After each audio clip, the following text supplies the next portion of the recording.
Can everybody hear me okay? Excellent.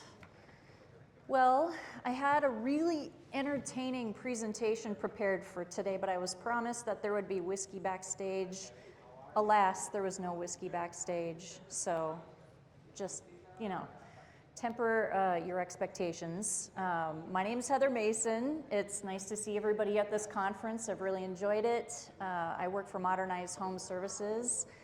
And here in Austin, Texas, actually, our office is across the street. And so we're delighted to be partnering with CORE on this. Today I'm going to talk about just a handful of things. One, I'm going to talk a little bit about my exposure, my dalliance, if you will, first off, with the restoration industry. Second, I'll give you a little bit of an intro about Modernize, who the heck we are and what we do.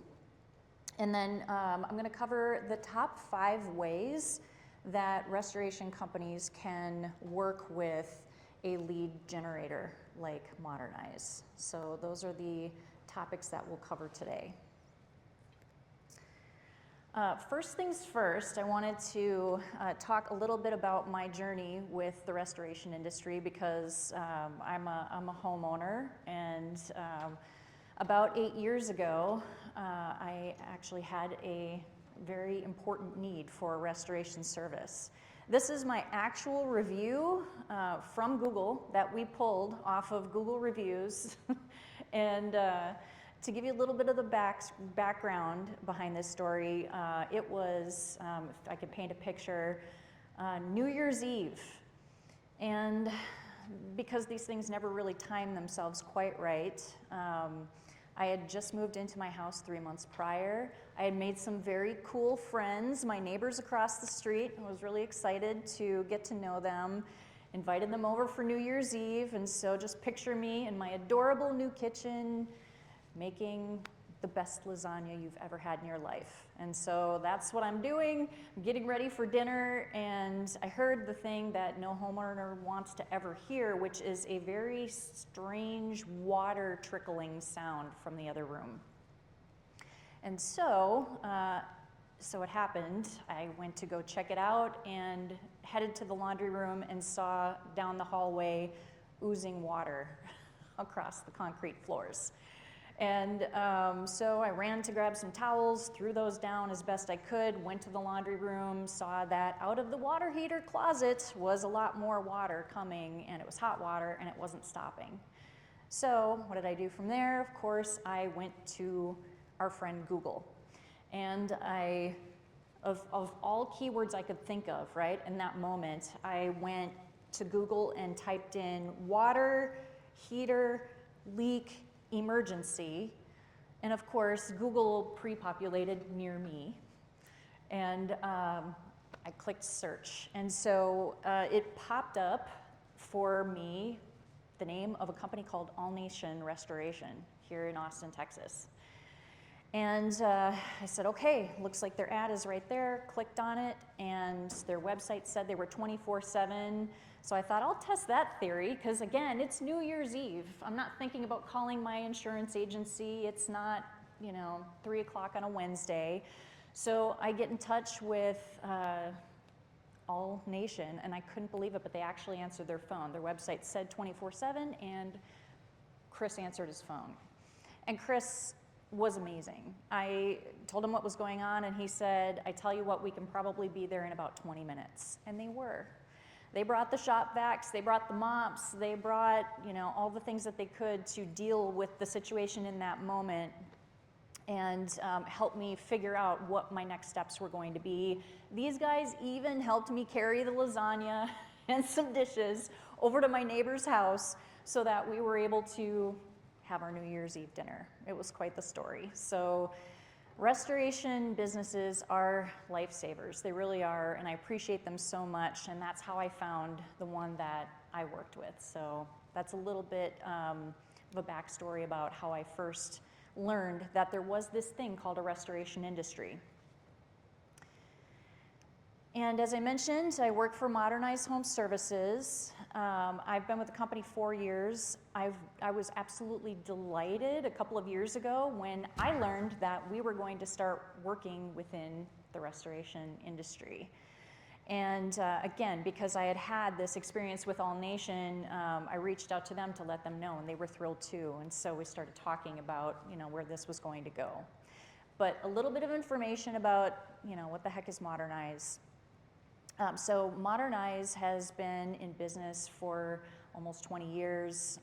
We are a wholly owned division of Quinn Street, who is a publicly traded company, QNST. If you're a NASDAQer, feel free to check us out. We, in the last year, here's some stats for you, have been operating in about 23 different trades, including restoration, roofing, solar, bathroom remodeling, gutters, so on and so forth. And so have had a lot of experience in home services.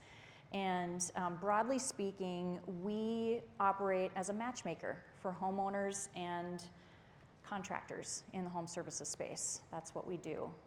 We are expected by our clients to drive millions in revenue for them. That is the types of relationships that we have. We work with companies like Power Home and Erie Home and Leaf Home and companies like that for many, many years. Those are the kinds of relationships we look for. And so to give you a sense, Modernize is working solely in the digital space. Our web properties get visits to the tune of about 40 million homeowners who come to them on an annual basis. That results in somewhere in about 10 million homeowner contractor matchmaking leads that happen. And the stat that I'm most proudest of is that, again, as a business, we generated $3 billion in projects that were booked for our contractor customers last year. And so again, that's what we focus on. A lot of people, when they hear a little bit about Modernize, they want to know, how do you get your leads? That's the top question that I get, right? And so the way that we get our leads is going to be a mix. So we have somewhere in the neighborhood of 150 to 200 different channels at any given time that we use to find the homeowners. And so those could include your SEM, SEO, I already mentioned the websites, we own a bunch of them.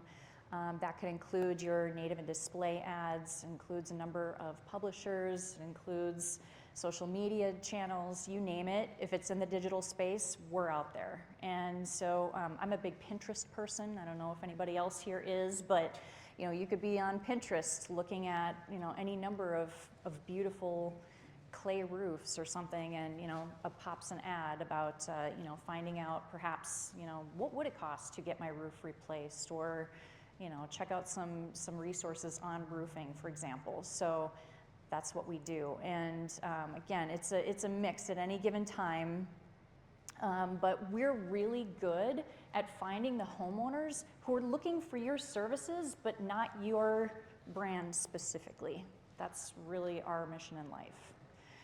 Here are a few of the ways on this slide about how that homeowner journey kind of works. So once we've had one of our ads pop up and they have found us, we have a few different ways that we work with that homeowner. So one, again, the homeowner starts with seeing an ad that they click on. They typically end up on one of our properties.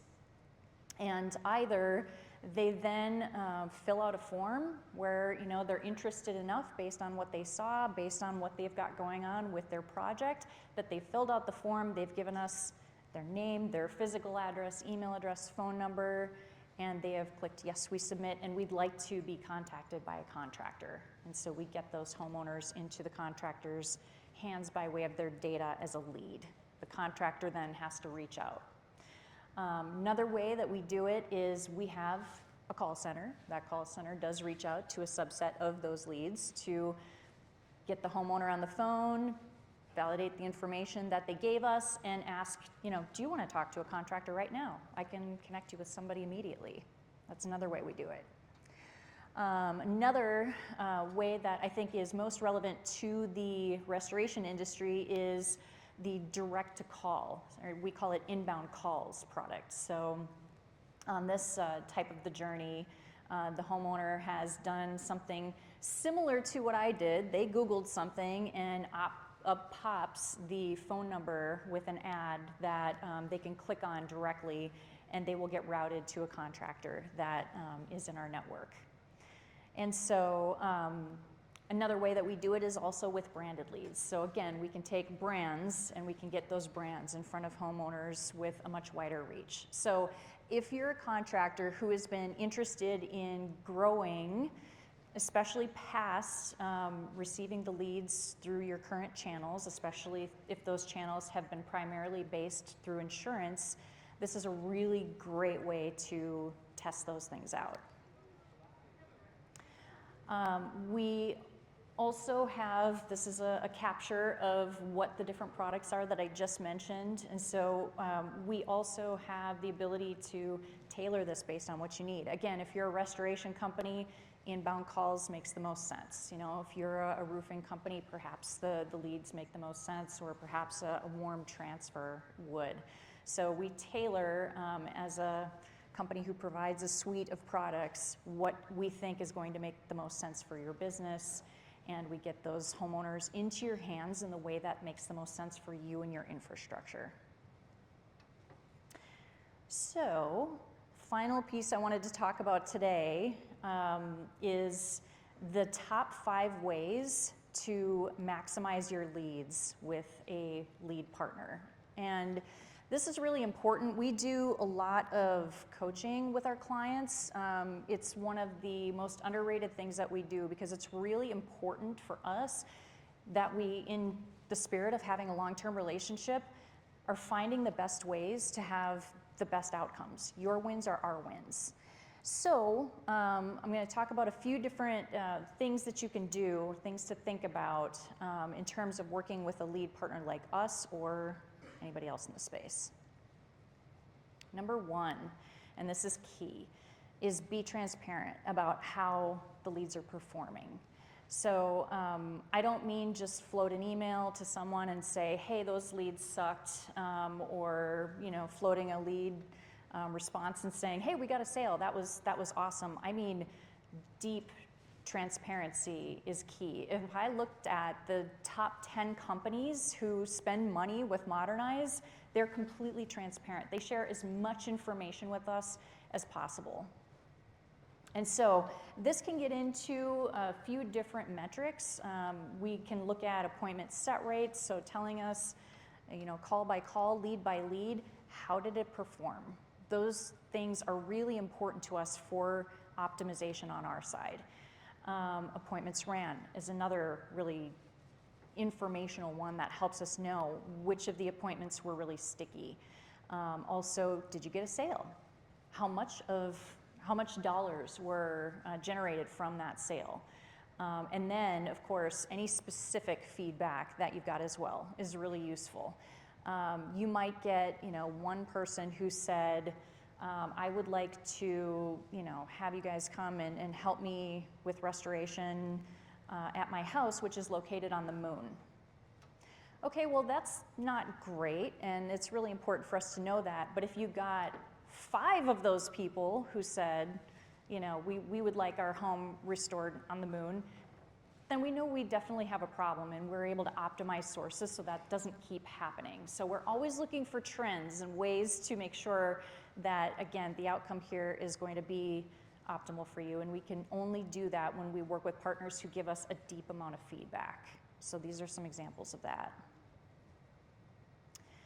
Second way that we recommend to maximize your relationship with a lead partner is to define what your KPIs are. These are going to be a little bit different for everybody, believe it or not. So what do I mean by KPIs?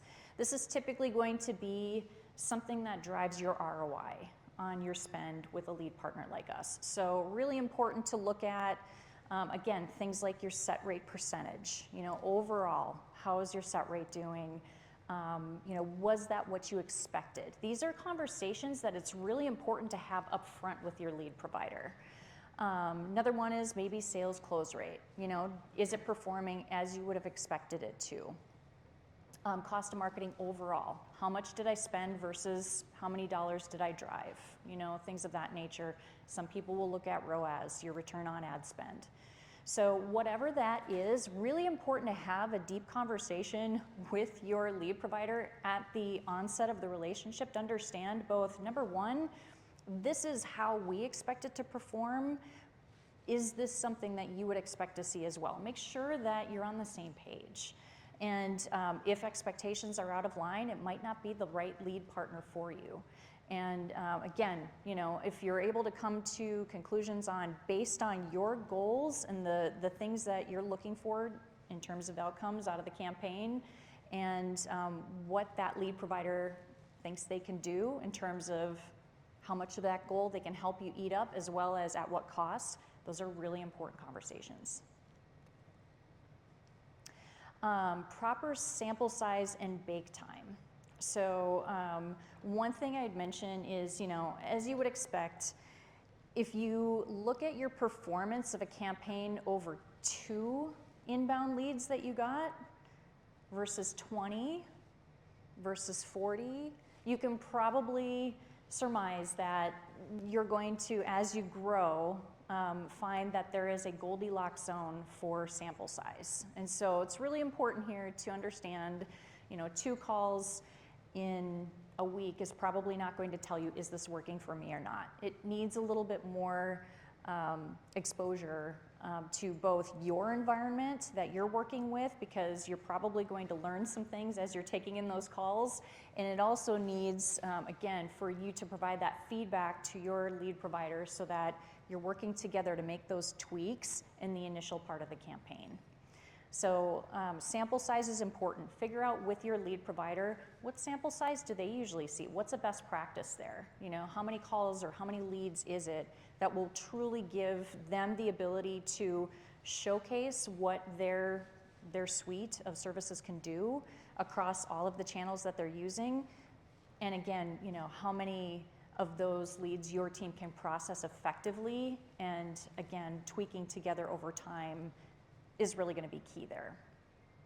And in terms of bake time, I'll also mention, you know, bake time is something that, again, you're going to want to talk about with your lead provider. What are they seeing? What works best? You know, bake time means that, you know, as we're working to generate the lead and get that lead into your team's hands, then your team is focused on getting someone out to the home. You get out to the home, you have the conversations, you start working with the insurance provider perhaps. There's a whole sales cycle that you all know and love. And so bake time means that, you know, we're going to be sort of evaluating things over the initial 30 days and making some tweaks. We want to make sure technology is working as it should.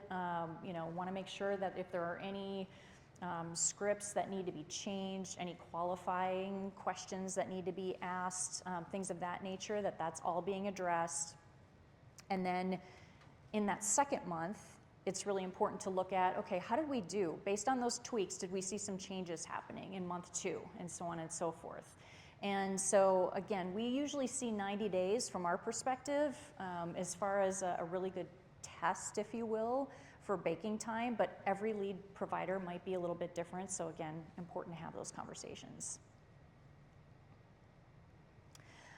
Follow-up and referrals are really key. And so, you know, making sure that you have repeatable follow-up processes for every single lead. I don't care if it's a lead you got from an insurance agency or a lead from us. You've got to make sure that there's a repeatable process that you are using for every single lead. And so again, we don't want to let any homeowner go untouched. And you know, it's really important that as much as possible, you're able to automate those processes to give yourself some scale.